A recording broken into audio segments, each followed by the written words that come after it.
क्या हाल है दोस्तों। अक्षरा सिंह अल्लू अर्जुन के पटना वाले स्टेज शो में मुंह उठाकर चली जाती है, जहां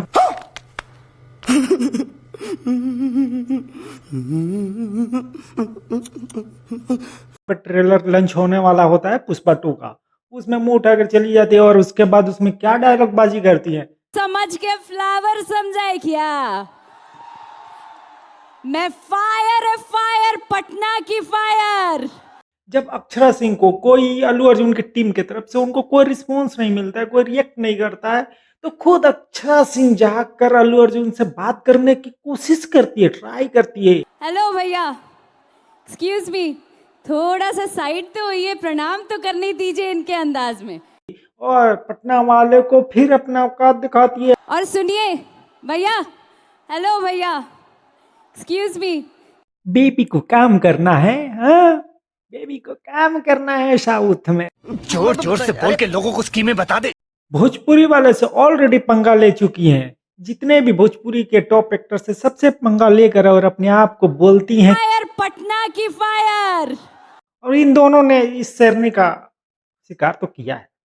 भोजपुरी की जितनी भी फीमेल एक्ट्रेस हैं बोलती हैं कि महिलाओं के साथ भोजपुरी इंडस्ट्री में अत्याचार होता है, उनके साथ नाइंसाफी होता है। लेकिन ये जितने भी भोजपुरी फीमेल एक्ट्रेस है भोजपुरी इंडस्ट्री में, सारे ने टॉप एक्ट्रेस को भद्दी भद्दी बातें बोली हैं। और जब भी अगर मौका मिलता है तो ये जितने भी जनता जनार्दन हैं इनको भी बहुत कुछ बोल देती हैं। अक्षरा सिंह यही कहानी है बाबू। अक्षरा सिंह, डिम्पल सिंह और काजल रगवानी और भी बहुत सारी भोजपुरी में एक्ट्रेस है जिनको बहुत ही गंदगी इंडस्ट्री लगता है और इनको काम वहीं पे मिलता है, करती वहीं पे है। वल्गैरिटी है, बहुत सारी चीजें हैं। भोजपुरी इंडस्ट्री की जितने भी फीमेल एक्ट्रेस है, जिसमें से 50% मैं लिख कर देता हूँ, उनको एक्टिंग का ये नहीं पता है और उनको काम चाहिए और ये बाद में एक कार्ड खेल देती है। कौन? Female actress, male actress. यहाँ लड़कियों की क्यों नहीं सुनी जाती, या लड़कियों को इतनी इम्पोर्टेंस क्यों नहीं दी जाती। और भोजपुरी में बहुत सारे पॉडकास्ट आजकल चल रहे हैं और उसमें से कुछ पॉडकास्ट वाले ऐसे ऐसे हैं जिनको बेरोजगार है, पूरा बेरोजगार है बिहार से।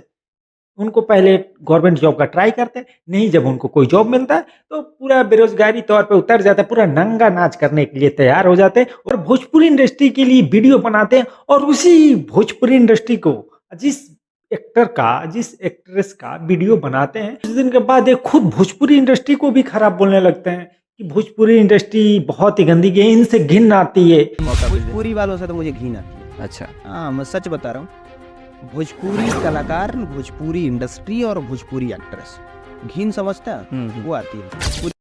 भोसड़ी के, अब तो सच बोल दे भोसड़ी के। दोस्तों ये जितने भी ये सब जितने आपको दिख रहे हैं, जितने भी यूट्यूबर्स हैं, ये अपने आप को ना बहुत ही सो कॉल्ड, बहुत ही ज्यादा फेमस अपने आप को समझने लगे हैं।